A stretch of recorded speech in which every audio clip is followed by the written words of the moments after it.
squaring any two-digit number that ends with 8. Okay? So again, your last digit of your answer is always 4. Why 4? Because you have here 8, then 8 times 8 is 64. Yung 4 lang ating susulat. At yung 6 is i-add natin sa ating next step. Okay, take note. Meron tayong i-add na 6. So yung ating next step is to multiply yung tens place natin by 6. Okay? So 2 times 6, you have 12. Again, meron tayong i-add dito na 6 because of having 64 kanina yung ating 8 times 8. So 12 plus 8 is 18. Then, hindi natin isulat ito ng buo. Yung isulat lang natin yung huling digit which is 8.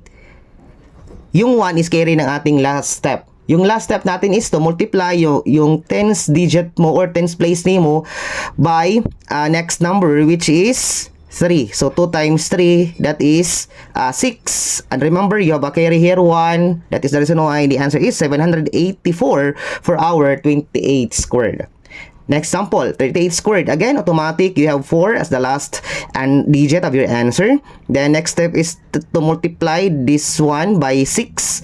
So 3 times 6 is 18 plus, again, just like this one, plus 6. So 18 plus 6, you have 24. Okay, sa ating 24, 4 lamang yung ating isusulat. Yung 2 is carry ng ating huling step. Okay, so huling step natin is to multiply this one by its next number which is 4. 3 times 4 is 12. And remember, you have a carry here of 2. Kaya we have, the answer is 1,444 for our 38 squared. Okay? So, how about 58 squared? So, again, yung last digit natin is 4. Then, next step is to multiply this one by 6. You have 5 times 6, you have 30. And plus 6. Again, kagaya dito sa ating mga naunang example. So, you have 36. At yung ating sulat is yung last digit lamang. That is the reason why you have here 6.